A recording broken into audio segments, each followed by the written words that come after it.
Hello friends, இந்த வீடியோல பைத்தானோட dictionary பத்தி பார்க்கலாம். Set of built-in data types நம்ம பார்த்துட்டு வரோம். அதில் பார்த்தீங்கன்னா லிஸ்ட், டியூபிள்ஸ், செட்ஸ்லாம் பார்த்தோம். நெக்ஸ்ட் நம்ம டிக்ஷனரி பார்க்க போகிறோம். டிக்ஷனரியில் நம்ம டேட்டாஸ் ஸ்டோர் பண்ணலாம், ஆனால் அந்த ஸ்டோர் பண்ண ஃபார்மேட் வந்து டிஃபர் ஆகும். Built-in data type to store collection of data in key value pairs. இதில் டேட்டாஸ்லாம் எப்படி ஸ்டோர் ஆகும் பார்த்தீங்கன்னா key value இது ரெண்டும் செப்பரேட் ஆகிறது காலம் வச்சுன்னா செப்பரேட் ஆகும்.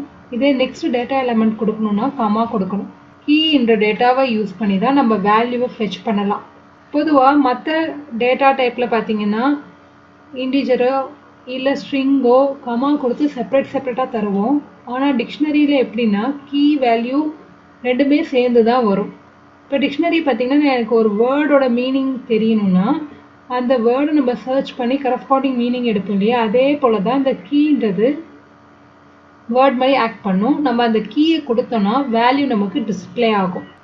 an element is a combination of key and value pairs. நம்ம மற்ற டேட்டா டைப்பில் பார்த்தோம்னா எலமெண்ட்டு சிங்கிளாக தான் தருவோம். இதே டிக்ஷனரியில் பார்த்தீங்கன்னா பேராக தான் நம்ம தரணும், சிங்கிளாக தர முடியாது. கண்டிப்பாக பேராக தான் நம்ம கொடுத்தாகணும். அப்போ தான் அது வந்து அக்செப்ட் பண்ணிக்கும். இதில் ஒரு எலமெண்ட் பார்த்தீங்கன்னா கீயும் வேல்யூவும் சேர்ந்தது தான் ஒரு எலமெண்ட். ஃபிகர் பாருங்கள், இந்த இடத்துல க்ரீனில் கொடுத்துருக்கிறது ஃபுல்லாக எலமெண்ட், இது கீ, இது வேல்யூ, இது ரெண்டும் கம்பைன் பண்ணி இருக்கிறது தான் எலமெண்ட். ஸோ இந்த க்ரீனில் இருக்கிறது எலமெண்ட், ப்ளூவில் இருக்கிறது கீ, இந்த ப்ளூவில் இருக்கிறது வேல்யூ. கீக்கு கரஸ்பாண்டிங்காக வேல்யூ இருக்கும். கீயும் வேல்யூவும் சேர்ந்தது தான் ஒரு எலமெண்ட்.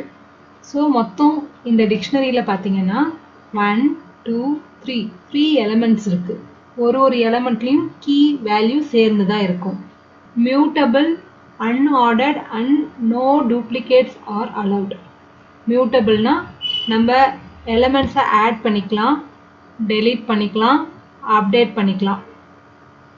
அன்ஆர்டர்ட் இதில் பார்த்தீங்கன்னா இண்டெக்ஸே கிடையாது, நம்ம கீ யூஸ் பண்ணி தான் வேல்யூவை ஃபெச் பண்ணோம்.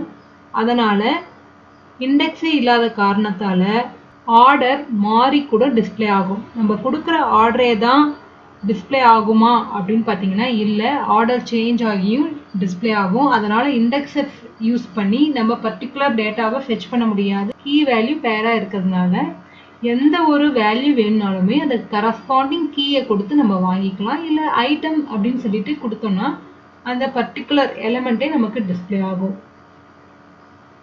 No duplicates are allowed. இதில் நம்ம கீ யூஸ் பண்ணுறதுனால கீ எப்போதுமே யூனிக்காக தான் இருக்கணும், அப்போ தான் அதோட கரஸ்பாண்டிங் வேல்யூ டிஸ்பிளே ஆகும். இந்த காரணத்தால் இதில் டூப்ளிகேட்ஸே இருக்காது. நம்ம டூப்ளிகேட் வேல்யூ இன்புட்டாக கொடுத்தாலுமே அது சிங்கிள் வேல்யூ மட்டும்தான் எடுத்துக்கும். எந்த கீயோ அது கரஸ்பாண்டிங் ஃபஸ்ட்டு நம்ம கொடுக்குற அந்த கரஸ்பாண்டிங் கீயோட வேல்யூ மட்டும் எடுத்துக்கும். அடுத்தது நம்ம அதே கீயை ரிப்பீட் பண்ணோம்னா அதை இக்னோர் பண்ணிடும். Dict constructor is used. So நம்ம ஜென்ரலாக கர்லி பிரேசஸ் கொடுத்தும் டிக்ஷனரியை கீ வேல்யூ பேரில் கொடுத்துக்கலாம். அப்படி இல்லைன்னா டிக்ட் அப்படின்ற கீவேர்டை யூஸ் பண்ணி அதுக்குள்ளேயும் நம்ம இந்த எலமெண்ட்டான கீ வேல்யூ பேரில் கொடுக்கலாம். ஸோ இதோட எக்ஸாம்பிள் நம்ம பார்க்கலாம். இதுக்குன்னு ஸ்பெசிஃபிக் மெத்தட்ஸ் இருக்குது, அதையும் நம்ம பார்க்கலாம். பைத்தானோட ஐடியலி எடிட்டருக்கு போயிடலாம். நான் ஒரு டிக்ஷனரி கிரியேட் பண்ண போகிறேன். அதுக்கு நேமு D1 கொடுத்துக்கிறேன். கர்லி பிரேசஸில் கீ வேல்யூ பேர் கொடுத்துக்கலாம். கொடுத்துட்டேன். இப்போ இதோட டைப் செக் பண்ணுவோம். டைப் ஆஃப் D1 பார்த்தீங்கன்னா கிளாஸ் டிக் நமக்கு டிஸ்பிளே ஆகுது.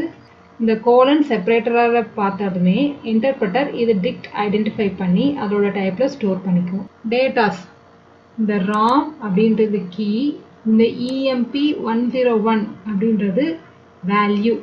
எனக்கு பர்டிகுலர் வேல்யூ வேணும் அப்படின்னா நம்ம இந்த கீயை கொடுக்கும்போது நம்ம பர்டிகுலர் வேல்யூ கிடைக்கும். இதோட கன்க்ளூஷனை நம்ம அடுத்த வீடியோவில் பார்க்கலாம். தேங்க்யூ.